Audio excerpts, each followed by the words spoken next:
All right, so you're here because you're intrigued by power and influence, right? Hmm. You want to peel back the layers and see how it all really works. Well, strap in because we're going deep on Jeffrey Pfeffer's The Seven Rules of Power to do just that. And joining us to unpack all this, we have Professor Anna. She's a University 365 professor and a true expert when it comes to Pfeffer's work. Absolutely. And our mission today is to break down the core principles of this book. We'll give you clear explanations, backed by real research, and we'll make it all come alive with practical examples you can actually use.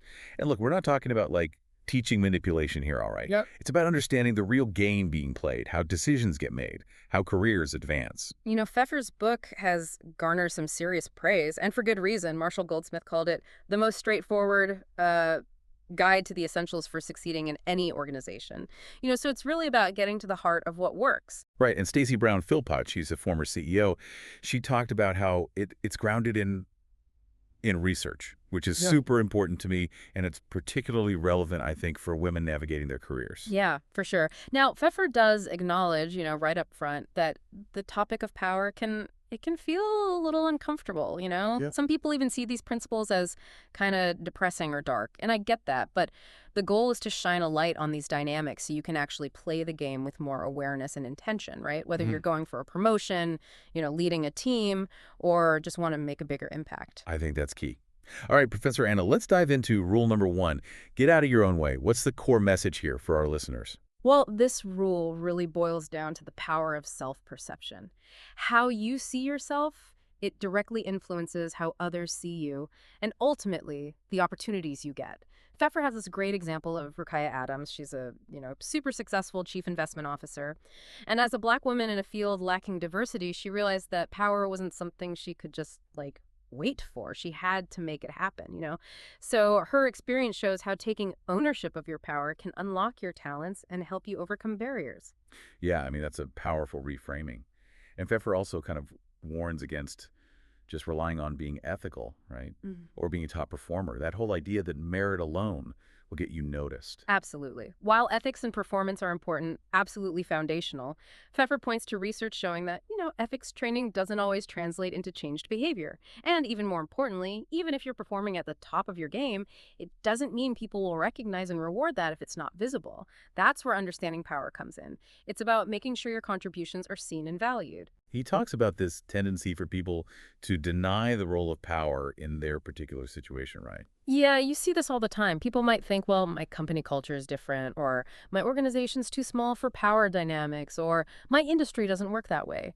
But Pfeffer makes a strong case that these dynamics are they're fundamental to any organized human activity. He even tells a story about a former student who, after understanding these principles, realized a certain career path just wasn't for them. They weren't willing to play the power game. So even if you choose a different path, understanding power is still incredibly valuable. Right. It gives you that awareness. Yeah. Now, you mentioned self-perception. Pfeffer talks about how quickly and firmly people form judgments.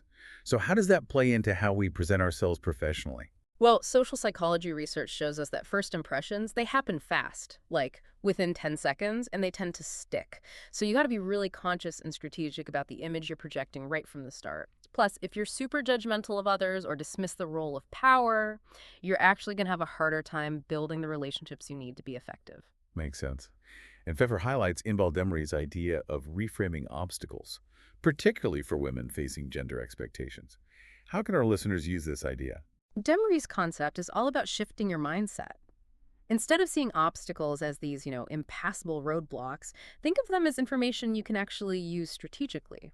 So, for example, there's this expectation that women should be more communal in their networking, right?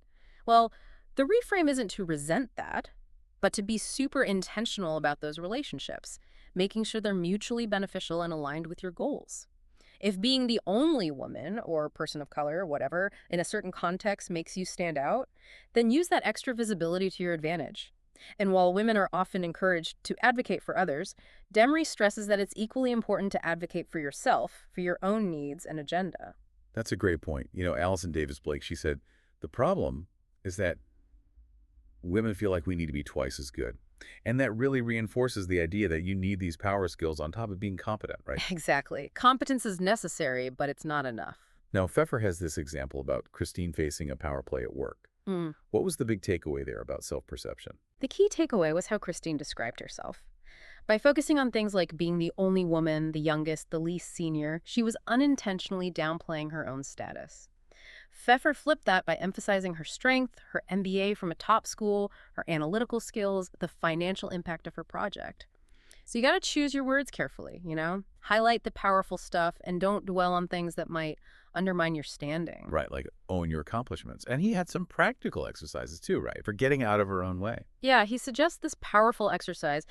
Write down all the adjectives you usually use to describe yourself. Then really look at those words. Are they projecting the image you want? Are there any adjectives that are limiting or underutilized? He also suggests recording yourself in professional interactions to listen for things like apologetic language or hesitations that might signal a lack of confidence. He points out that colleagues, they expect you to advocate for yourself to some extent, and not doing so can actually work against you. So rule one is about being self-aware, right?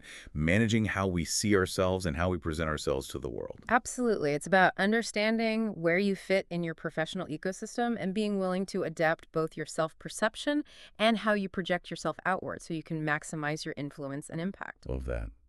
Okay, on to rule number two. Break the rules. Now, this one sounds a little rebellious, right? What's the big idea here? Well, you're right. There's this natural aversion to playing politics, and breaking rules can make people uncomfortable.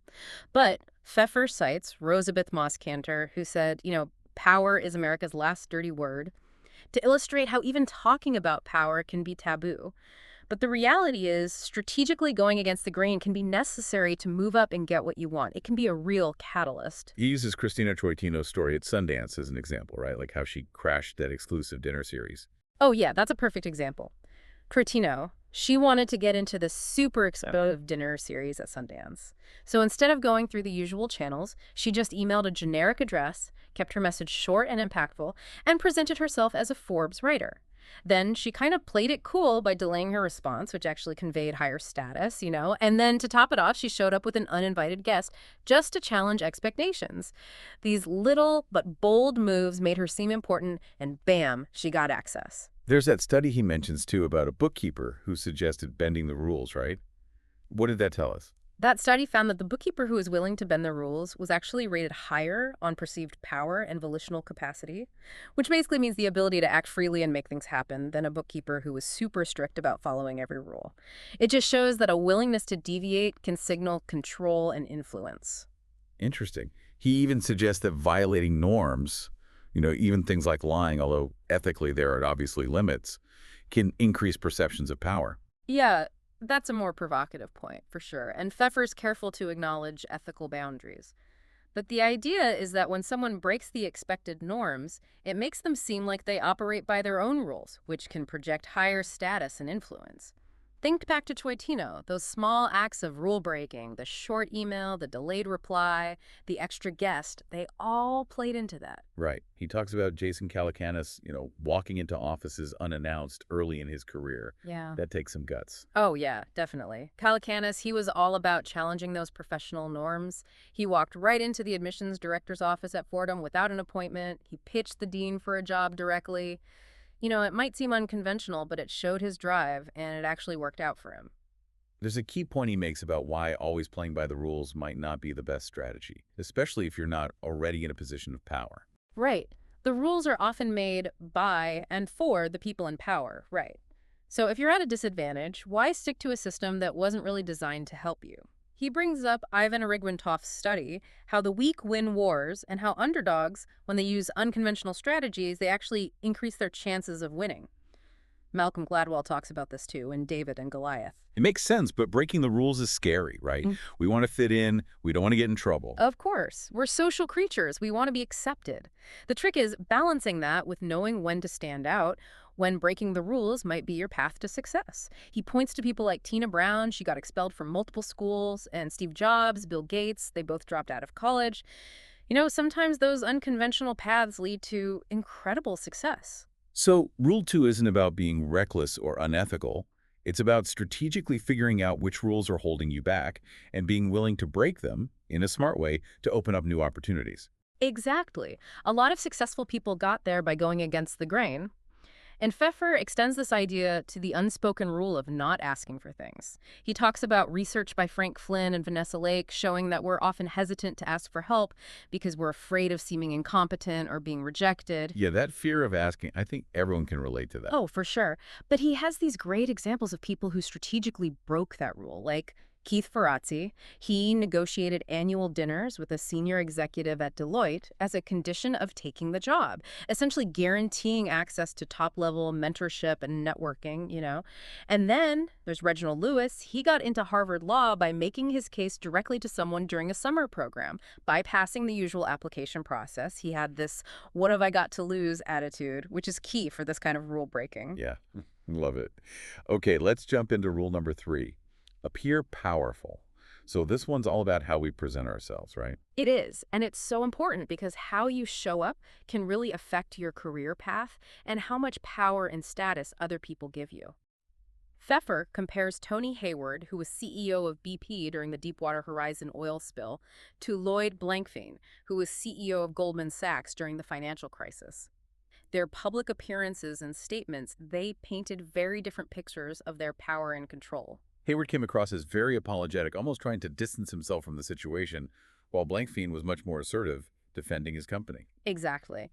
Hayward's apology and his saying he had no involvement whatsoever in the drilling, it made him look like he wasn't in control. He also didn't really explain BP's importance or project any sense of strength in handling the crisis. Blankfein, on the other hand, he defended Goldman Sachs and put the company's role in the larger economic context. And Pfeffer brings up this fascinating research on thin slices of nonverbal behavior. What does that tell us about how quickly we judge someone's power? Well, Nalini Ambady and others have done amazing work showing how good we are at forming impressions super fast based on just little glimpses of behavior. They've done studies with silent video clips just a few seconds long, and they've found that these thin slices of nonverbal behavior accurately convey energy, potency, confidence, and they can really influence how someone is evaluated, even if those cues have nothing to do with their actual competence. He also mentions the link between height, attractiveness, and career success, which could feel a little unfair because those aren't things you can just change. It's true, you can't drastically change your physical features. But he stresses that things like grooming, wardrobe, posture, they can make a big difference in how attractive and tall you appear. And more importantly, Dana Carney's research shows that projecting power through nonverbal cues, it's actually pretty easy, no matter how much formal power you actually have. So it's about consciously acting in ways that signal strength and confidence. What are some of those key nonverbal things to be aware of? First, remember, people are drawn to success. You want to project competence and confidence. Emotionally, research by Larissa Tyden suggests that showing anger, which sounds counterintuitive, can actually project dominance and status. Might make you a little less likable, but in the right context, it can be effective. Now, showing anger works best if you're seen as having control in the situation. Cameron Anderson's research on overconfidence is interesting too. It shows that even being overconfident can signal competence and lead to higher social standing, sometimes even more than actual ability does. So things like speaking up more, using a confident tone of voice, offering relevant information, sitting or standing in an expansive way, staying calm, offering solutions, those all project competence. And he makes a point about being careful with self-disclosure, like revealing weaknesses, especially if you're in a high-status position. Yes, research shows that sharing vulnerability can build relationships with peers. But if you're a leader and you share weaknesses in a professional setting, it can backfire. You might seem less competent, you might lose influence. So while being authentic is important, it's smart to project confidence and competence at work and save those personal insecurities for more private settings. Makes sense.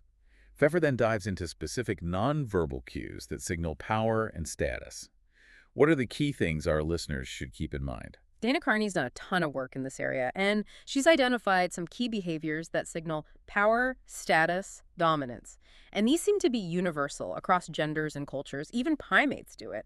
The two main things are taking up space, using expansive postures, and then direct eye contact, speaking clearly and directly. He even talks about the power of language, right? hmm Being concise and direct in your communication. Absolutely. Powerful communication is clear and to the point. Short sentences, simple words, fewer ums and ahs, and a strong vocabulary.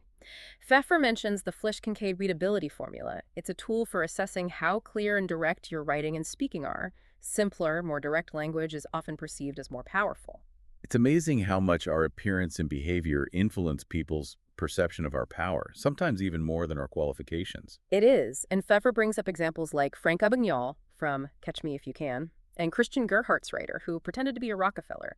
Both of them were able to project power and fool people because they looked the part and no one really checked. So the takeaway from Rule 3 is clear. Be intentional about projecting power. It matters. All right, let's move on to rule number 4.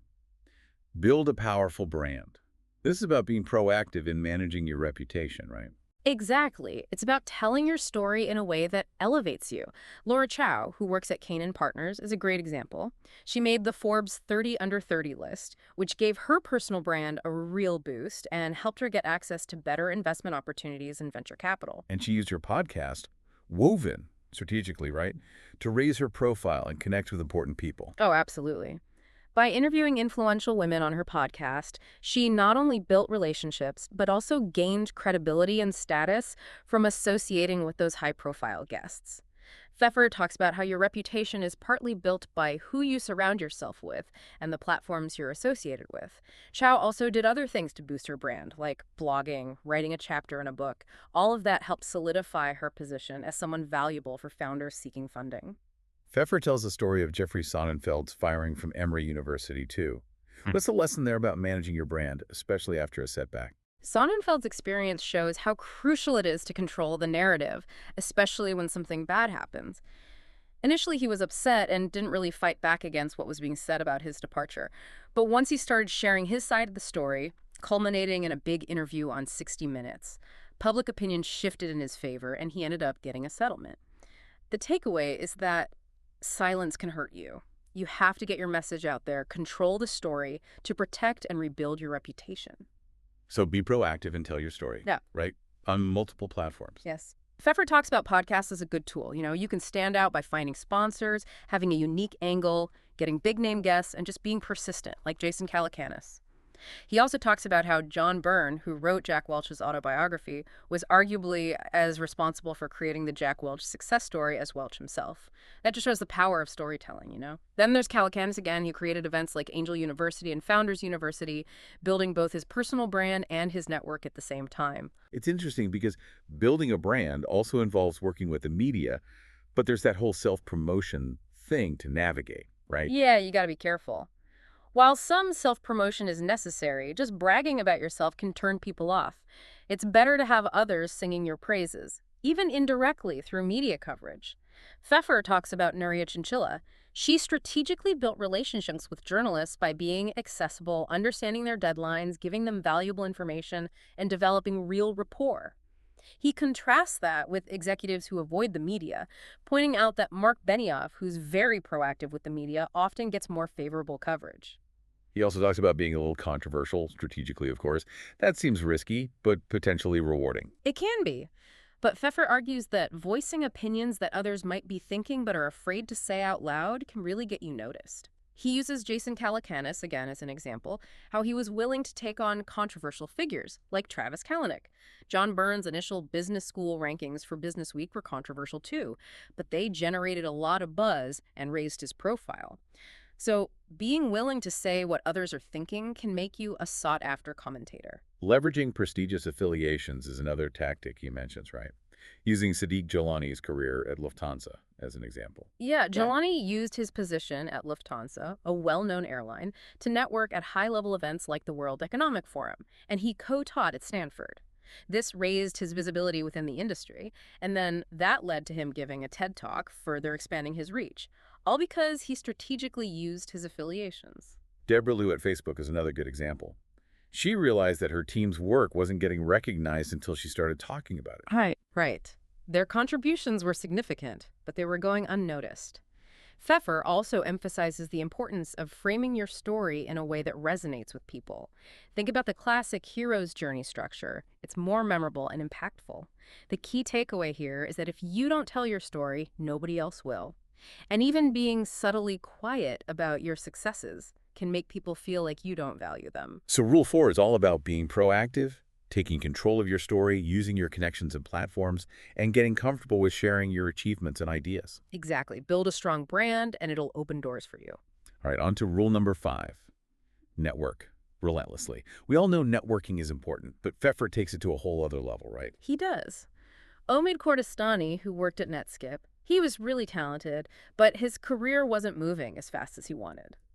After taking Pfeffer's class, he realized that relationships and sponsorships were more important than just individual performance, especially for career advancement. So he shifted his focus, started investing more time in building relationships both inside and outside of Netscape, just to raise his visibility and get access to more opportunities. So spend more time with the right people, strategically. Exactly. Research shows that highly effective networkers spend significantly more time each week networking than people who don't prioritize it. Now, Pfeffer also acknowledges that some people don't network as much because, well, they don't enjoy it or they feel like it's morally icky, like they're using people. Right, that whole using people thing, it Yeah. feels dirty. But John Levy's Influencers Dinners, that's a really interesting take on networking, right? It is. He realized that influential people are constantly being asked for things, so he decided to offer something valuable in return, these exclusive dinners. That lowered their defenses and created real connections based on reciprocity. He also tapped into the IKEA effect, the idea that we value things more when we've put effort into them. His big insights were that real influence comes from connection, trust, community, and you often need exclusivity to create that. Pfeffer talks about weak ties, too, drawing on research by Mark Granovetter. Why are those seemingly less important relationships so valuable in our careers? Granovetter found that our weak ties, the people we don't know as well, they're actually more likely to expose us to new information, different perspectives, and opportunities that our close friends and colleagues just don't have access to. Think about warm introductions. They often come from those weaker ties. Ross Walker, his early investors came from unexpected connections like that. So build those strong relationships, but don't forget about cultivating a diverse network of weaker ties too. All right, cast a wide net. And Ronald Byrd's concept of bridging structural holes, being a connector between different networks, that's crucial for building influence. Definitely. Bert's research shows that people who connect different groups, they tend to have advantages. Better pay, better evaluations, faster promotions, more innovative ideas. Pfeffer stresses that the benefits of being that connector, they mostly go to the connector. You can't just delegate that. He talks about Zia Yusuf's success at SAP, how being central in the network was key. Yeah, Yusuf's role in corporate strategy put him right in the middle of information flow at SAP, giving him an advantage and access to senior leaders. Research shows that centrality in a network is linked to power and positive outcomes at work. So Pfeffer challenges listeners to think about how they're spending their time. Are they putting enough effort into building the right relationships, being a connector, connecting with higher ups? Rule 5 is about taking networking seriously, being strategic, building those diverse relationships, becoming a key connector, and positioning yourself in those influential networks. Exactly. Make building relationships a consistent and strategic priority. All right, rule number 6, use power. Sounds obvious, but there's a nuance to wielding influence effectively, right? Absolutely. Pfeffer uses Lyndon B. Johnson as an example. When he became president, he knew he had a limited honeymoon period, so he acted fast to push through his agenda. The Civil Rights Act, the Education Bill, Medicare, all that. He knew he had to seize the moment. He did. Pfeffer points out that enemies hold grudges longer than friends remember favors. So use your power while you have it, because opposition will inevitably build up. He also talks about how organizations are becoming more political and leaders have shorter tenures, which makes it even more important to act decisively when you have the authority. And he challenges that idea that using power weakens it. He says that using power effectively can actually strengthen it and attract more allies. He uses Amir Dan Rubin at Stanford Hospital and Gary Loveman at Haraz as examples of leaders who used power effectively to make big changes and build teams that supported their vision. Right. Rubin came in from the outside to turn Stanford Hospital around. He implemented the Stanford operating system, made big changes, improved performance, and all of that increased his own power and visibility. Loveman at Haraz, which became Caesars, he strategically moved out senior people who weren't on board with his new analytics-driven approach and brought in people who had the right skills. Pfeffer also mentions strategic outplacement as a less harsh way to manage people leaving. He contrasts those successful examples with times when not using power or mishandling opposition can backfire, like with Frances Conley at Stanford Medical School. Yeah, David Corn tried to undermine Conley, but it didn't work, and it actually ended up strengthening her position and weakening his. Pfeffer also tells the story of Robert Moses, who used his power pretty forcefully to achieve his goals, like literally tearing down a ferry house to build a bridge. Mm. It shows that being willing to use power can get you results, but you also got to be careful not to alienate people or become overconfident. There's that observation, too, about leaders sometimes avoiding grooming a successor so they can hold on to power. Right. He points to Jack Welch at GE as an example. And there was that ultrasound company where any executive who was praised as a potential CEO ended up leaving, which suggests a deliberate strategy to maintain control. So, Rule 6 is about actively using your power to get things done, build support, and manage those who oppose you. It's all about keeping and growing your influence. Okay, last but not least, rule number 7. Success excuses almost everything. This one sounds a little cynical, but probably true. Pfeffer says this is maybe the most important rule of all. He quotes Jesse Eisinger, who talks about the impunity of the rich and powerful, and Safi Bahcall, who says victors write history. Think about Lindsey Graham and Donald Trump. Graham's opinion of Trump changed drastically once Trump had real power. It's a perfect example of how people accommodate those in power. And he lists all these CEOs who had scandals or faced criticism, but their overall success seemed to overshadow it all. Exactly. The message is clear. Get to the top, and you can get away with a lot. Pfeffer challenges the idea that organizations are self-correcting. Instead, he talks about the Matthew effect, that the rich get richer. Organizational systems tend to amplify existing advantages and keep those in power at the top. And he gives examples of the Matthew effect in science, social networks, everywhere. Right. It's the cycle of cumulative advantage. Success attracts more talent and resources, and people tend to interpret information in ways that confirm their belief that successful people are great, which is confirmation bias. The story of Gary Winnick and the collapse of Global Crossing is a good example. Even with a massive financial failure and allegations of wrongdoing, those with power and wealth don't always face serious consequences. He does say that some powerful people do face repercussions, but it's rare and takes a lot of effort. Right. He talks about motivated cognition, which is our tendency to see what we want to see, and moral decoupling, which is how we separate judgments of morality from judgments of performance.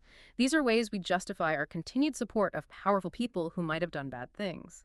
We want to be close to power and success, so we change our opinions and behavior to align with those who have it. He mentions Jeffrey Sonnenfeld's idea of the hero's farewell, how people abandon those who lose power. And then there are all those autobiographies by business leaders and politicians shaping their narrative and holding on to power. Absolutely. And even philanthropy, like what Gary Winnick did after Global Crossing, can help rebuild a reputation. Pfeffer's point is that winning, achieving that power, becomes everything because it gives you status, wealth, and protection. And once you're there, the system works to keep you there. His final message, though, is important. We can only control our own behavior. This deep dive into the 7 rules of power has been amazing, Professor Anna. We've covered so much, from self-awareness to the uncomfortable realities of how success shapes perception. Absolutely. And here at University 365, our goal is to help you understand these complex power dynamics using Professor Pfeffer's research and our analysis. We hope this breakdown has given you some valuable insights for your own journey. And remember, this is just one example of the kind of in-depth learning you can find at University 365. We have tons of resources and courses to help you understand leadership, strategy, career advancement, all that good stuff. We're here to help you navigate the complexities of the professional world and reach your full potential. So as you think about everything we've talked about today, ask yourself, which of these 7 rules resonates most with you right now? And more importantly, what's one small step you can take to actually apply these principles in your own life and career? Understanding power is the first step to mastering it and achieving your goals.